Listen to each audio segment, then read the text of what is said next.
Hello there guys, welcome to one of my live videos, and on this video I am going to be giving you a preview for the Brighton Manchester United game at the Amex Stadium tomorrow night, 8:15 kickoff. So I am going to be giving you a bit of team news and that building up to the game, and I'm also going to be giving you my starting 11 prediction. Now, we have lost our last 3 visits to Brighton. Of course, 2 of them coming in the Premier League era. We did lose at the Amex Stadium last year by 3-2, and we also lost there back in 2018 by 1-0. But obviously, the fixture earlier on in the season at Old Trafford, we had beaten them by 3-1, Brighton Hove Albion. Now, to be fair, since the season resumed, Brighton have done quite well. They drew their previous game 0-0 with Leicester, and they won their last home game against Arsenal by 2-1. That was their 100th win at the Amex Stadium in all competitions since their move to the Amex back in 2011.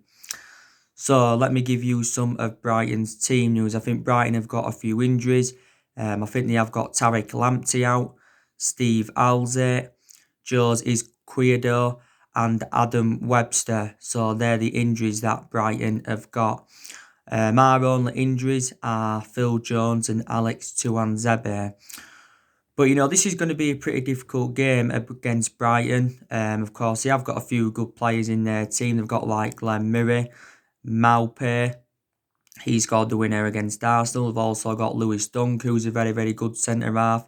Pascal Gross. And Graham Potter, is Brighton's manager. Of course, Brighton is their 3rd club in his managerial career. Before he was at Brighton, he was at Swansea. And before he was at Swansea, he was at Östersund, was Graham Potter. Now, if we can, beat Brighton tomorrow night, we will extend our unbeaten run to 15 in all competitions, because we are unbeaten in our last 14 games in all competitions at the moment. And we must win this game against Brighton anyway to keep our top 4 ambitions alive, because we're sitting 5 points behind top 4 at the moment. And like I said, top 4 is a priority for us, because we do want qualification for the Champions League for next season. And plus we'll generate money if we do get qualification for the Champions League. So yeah, top 4 is definitely a priority. Now, as you all know, Ole Gunnar Solskjaer had made 8 changes in our 2-1 win against Norwich in the FA Cup quarter-finals. Like I said, it wasn't the best of performances by Man United in that game against Norwich, but we still scraped over the line. All that matters is, we are into the FA Cup semi-final. It is our 130th FA Cup semi-final. I give you the draw yesterday. We have got Chelsea in the semi-final. Manchester City have got Arsenal. So 2 very, very good semi-final ties. But definitely the FA Cup is a priority for us, because it is a chance for us getting some silverware on the board. And also too, the Europa League is a priority for us, because that's also a chance for us getting some silverware on the board as well. So we've got a great chance of winning 2 trophies under Solskjaer this season. If we could win both trophies, it would be a fantastic achievement for Solskjaer and Manchester United. We haven't won any trophies since 2017, when we won the Europa League and the League Cup under Mourinho. And we haven't won the FA Cup since 2016, won the FA Cup under the Louis van Gaal era and all of that. But yeah, so Solskjaer in this game against Brighton is going to make several changes from the 2-1 win against Norwich in the FA Cup quarter-final. So now let's get on with the starting 11 prediction. So David De Gea will be back in contention. David De Gea, was dropped for the Norwich game. It was obviously Sergio Romero that was in goal. Sergio Romero had really nothing to do in the 2-1 win against Norwich. We know that David De Gea is going to remain our number one goalkeeper for the remainder of this season. Perhaps next season he'll also be our number one goalkeeper as well. But Solskjaer has got a goalkeeping decision to make on David De Gea and Dean Henderson. Solskjaer was talking about Dean Henderson recently, and he said, Dean Henderson will become England's number one and Manchester United's number one goalkeeper in the future. But he did say he's not yet ready to become number one. He did say that we'd offered Dean Henderson a new contract, but he's only willing to accept this contract if he is to be guaranteed if he's guaranteed to be our number one next season. Dean Henderson is out on loan with Sheffield United at the moment. This has been his second season on loan with Sheffield United, and he has been Sheffield United's player of the season. He's had other loan spells as well, with Stockport, Grimsby and Shrewsbury. We did get Dean Henderson back in 2011. We got him from Carlisle as a 14-year-old. Dean Henderson's still got a contract with us until 2022. So Dean Henderson could be going out on loan for another season. So yeah, David De Gea will be in goal anyway. Of course, Solskjaer, was talking about David De Gea not too long ago, and he still insists that David De Gea is the best goalkeeper in the world. David De Gea, this has been his 9th season at Manchester United. He is approaching his 10th year at the football club. David De Gea has been here since 2011. We paid £17 million for him from Atletico Madrid. And obviously, he's made nearly 400 appearances for the club in all competitions. I think David De Gea's had 7 good years out of the 9 years he's been here, because in the last couple of years he has been a bit of a liability, reflecting on the mistakes he has made. But he is still regarded as one of the best goalkeepers in the world, reflecting on what he's achieved at the club, because he has won everything here domestically. He's, won individual awards, reflects on his good run of performances. David De Gea is in his late 20s. Don't forget, last September, David De Gea had signed a 4-year deal at the club worth $375,000 a week. So that figure makes him, the highest paid goalkeeper in the world, and, the highest paid at the football club. But I did say, didn't I, when David De Gea does leave Manchester United, he will go back to Spain. The main explanations: born in Spain, began his footballing career in Spain, relatives from Spain, girlfriend from Spain. Plus, back in 2015, which was 5 years ago, David De Gea was close to joining Real Madrid, but due to a fax machine, the deal never materialised and all of that. So yeah, we know he's going to remain our number one for the remainder of this season. So yeah, so he will be in goal. Wan-Bissaka will be right back. Wan-Bissaka, of course, was rested for the 2-1 win in the 2-1 win against Norwich. Of course, as you all know, Wan-Bissaka is our first choice right back, and I think Wan-Bissaka's enjoyed a very, very good season. This has been his first season with Manchester United. I think we got Wan-Bissaka for around £45 million last summer from Crystal Palace. And his defensive contribution is absolutely exceptional, but we need to see more attacking intent from Wan-Bissaka. That seems to be the only thing that's letting him down at the moment, but he's, done very, very well. Of course, it was Delors that was playing at right back against Norwich. He was very, very poor, was Diego Delors, and that was, his first start in a while. Diego Delors had a few injuries earlier on in the season, but before he played that Norwich game, I think he'd only played 67 minutes of football. I don't think Diego Delors is good enough for Manchester United. I think, he's our backup right back to Bissaka. He's been with us now over 18 months. We did get Diego Delors in Jose Mourinho's final transfer window. I think we paid around, £19 million for him, something like that. And he has got a contract with us until 2023 as Diego Delors. So yeah, it will be Bissaka at right back. Lindelof at centre back. Obviously, Lindelof didn't start against Norwich. It was Bay that was playing ahead of Lindelof in the Norwich game. And I thought, to be quite honest with you, Eric Bay was very, very poor against Norwich. He struggled a lot at the back. I don't think he's a bad player, I think he's a very, very good centre-half. But My only element of concern about Eric Bailly is that he is injury prone.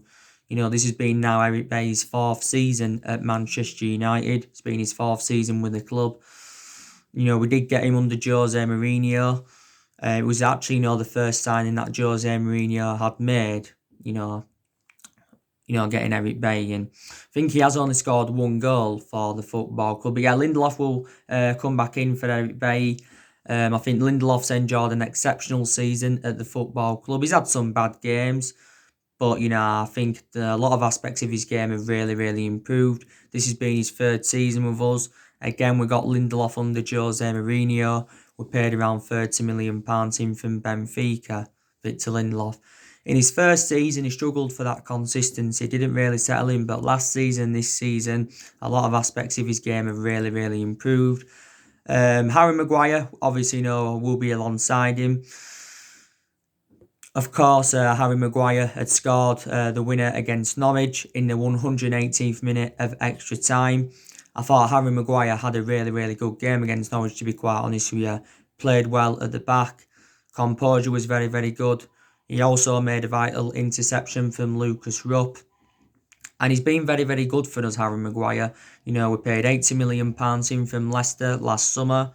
So he's the second most expensive sign at the football club, just behind Paul Pogba. And he's the most expensive centre-half in the world. And he's enjoyed a very, very good first season at the club.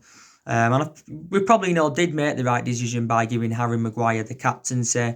We're giving the captaincy reflecting on Ashley Young's departure. So yeah. So him at centre-half, yeah. Probably Luke Shaw at left-back. Because obviously, Luke Shaw is our first choice left back, and he will remain our first choice left back, I think, for the remainder of this season.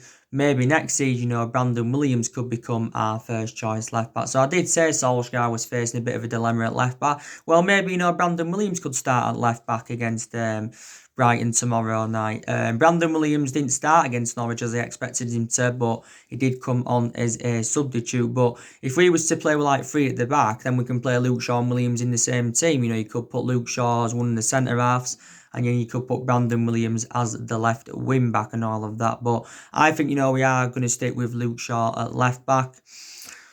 Then the three in the midfield, I'm going to go with Paul Pogba, Scott McTominay and Bruno Fernandes, because I think that's our first choice midfield trio. Now, Paul Pogba will be definitely starting this game against Brighton. Obviously, he didn't start against Norwich, but he did come on as a substitute. And I thought he made a really good impact, when he came on. Paul Pogba, had some very, very good chances and that. I think since the season resumed, Pogba's done well. He did very, very well when he came on in the first game back against Tottenham. He also did very, very well in the Sheffield United game. I think he created the most chances in the 3-0 win against Sheffield United and all of that. And that was his... Pogba did start against Sheffield United in our last league game. That was his first start in 10 months for Manchester United. Solskjaer has been talking about Paul Pogba recently, saying that, he wants Paul Pogba to stay at the football club, and he insists that Paul Pogba will finish his career with no regrets. As it stands at the moment, Pogba has got a year left on his Manchester United contract, but I think the club do have an option to extend it for a further year.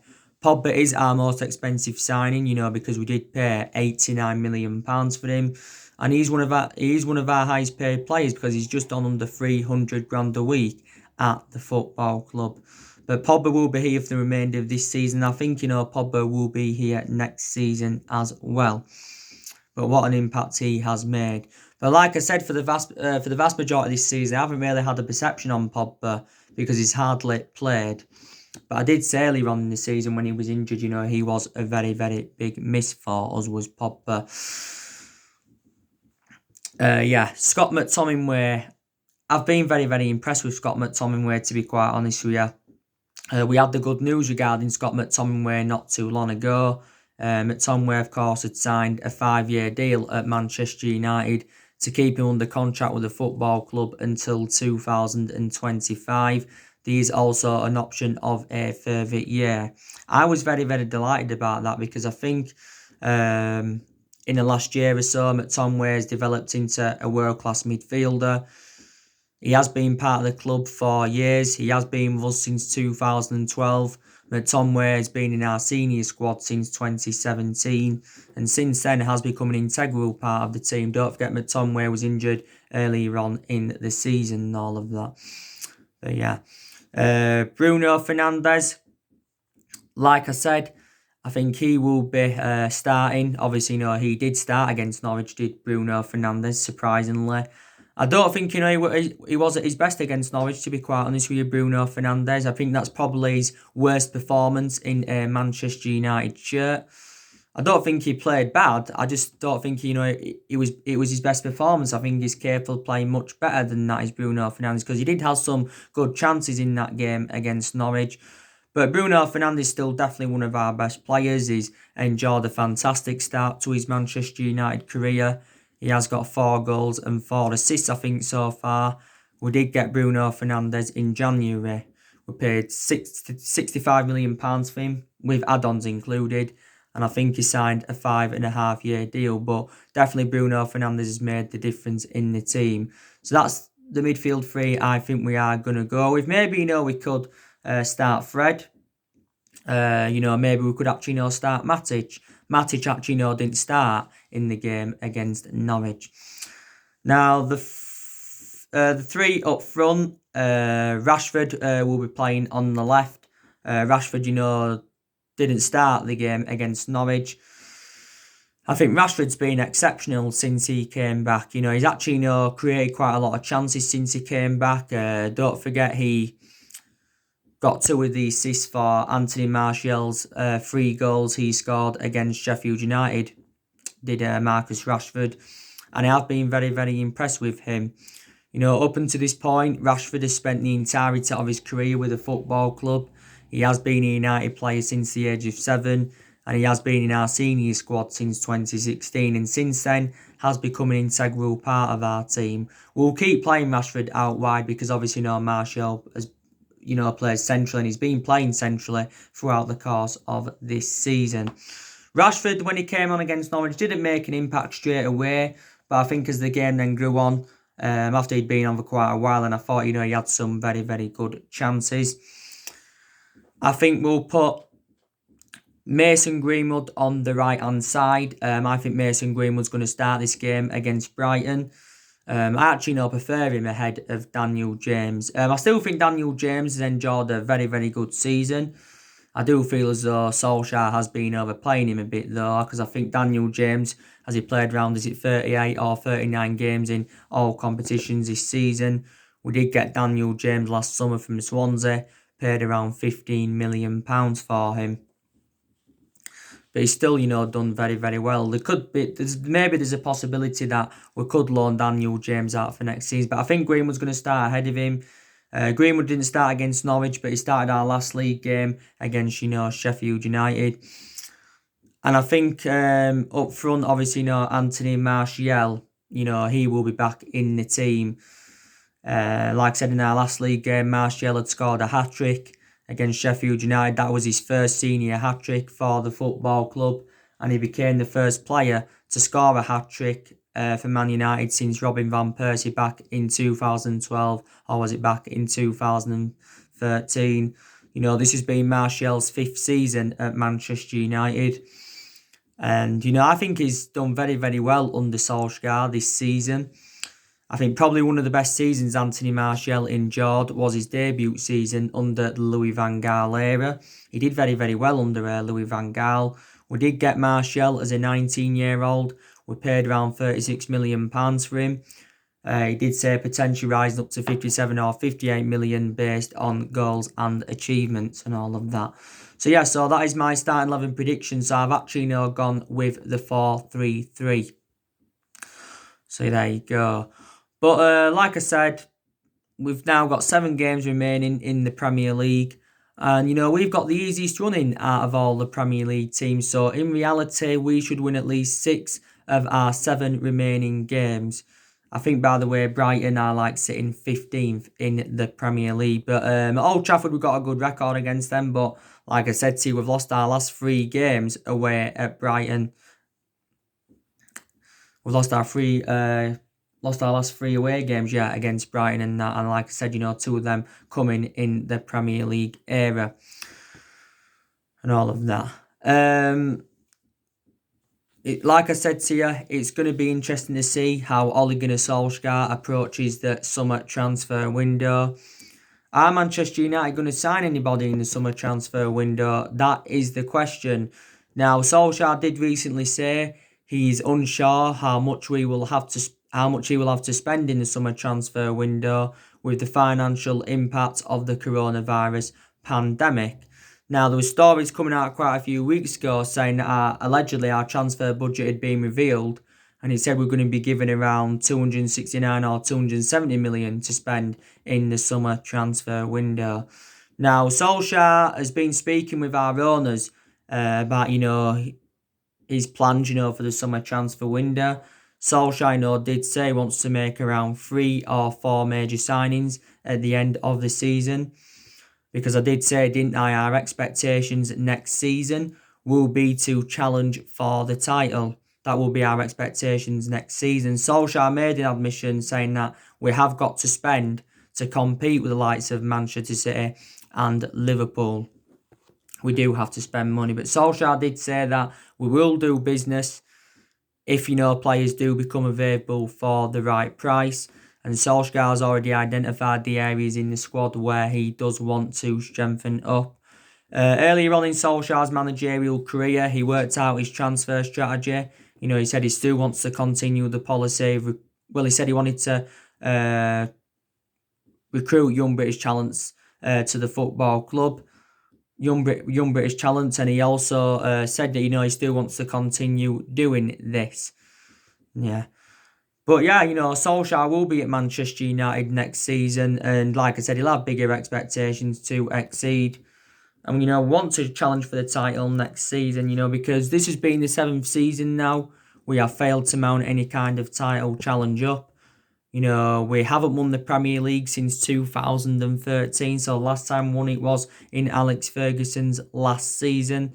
And, we have been inconsistent for the last 7 years. In the last 7 years, we've had different managers with different philosophies. We have spent close to the £1 billion range on players. And in reality, reflect on the money we've spent on players, we should be where Liverpool are. We've recruited over 30-odd players in, like I mentioned. But one of the main explanations why we've been inconsistent for the last 7 years is, reflecting on the mistakes we have made and all of that. Mistakes we have made, I think, there's a lot of players that we have brought in who we shouldn't have brought in because they haven't been the right calibre players for Man United. On the other hand, there's players that we've brought in who we shouldn't have got rid of. Prime example, Ander Herrera and Romelu Lukaku.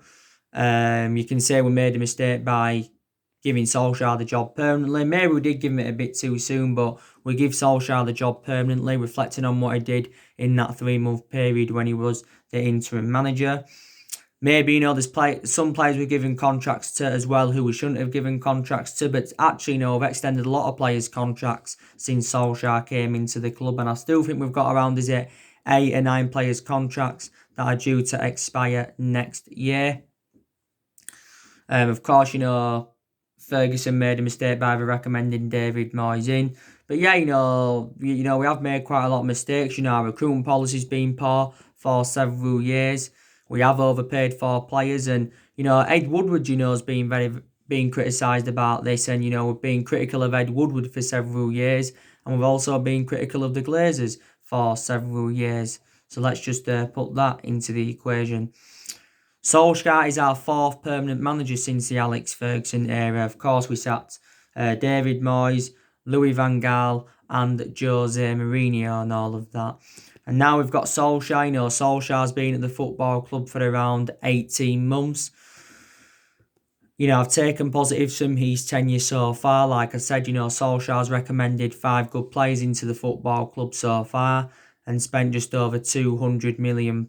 He brought these 5 players in the 2 previous transfer windows because Solskjaer didn't recommend anyone in his first transfer window. Last summer, he brought Daniel James, Wan-Bissaka and Harry Maguire in. And in January, he brought Bruno Fernandes and Odin Igalo in, did Solskjaer. So they're the 5 players he has brought in so far. Solskjaer's also promoted the youth very, very well. You know what I mean is the young players have been given their opportunities this season. You know, the likes of Greenwood's been flourishing, Brandon Williams. But there again, you know, there's some young players that have found game time very, very difficult and that. Angel Gomez, he's found game time hard. We've got to make a decision on Angel Gomez's future. You know, his contract expires tomorrow. Also, too, to Heath Chon, James Garner, and all of that. So, yeah. But he has promoted the youth very, very well. Our record against the big 6 sides this season's been very, very good. We have taken 18 points against the big 6 sides this season. And Solskjaer has got rid of a lot of the deadwood since he got recommended in to the football club. Like I updated you recently, we are going to release 9 academy players when their contracts do expire this week and all of that. So yeah, I have taken positives from his tenure so far.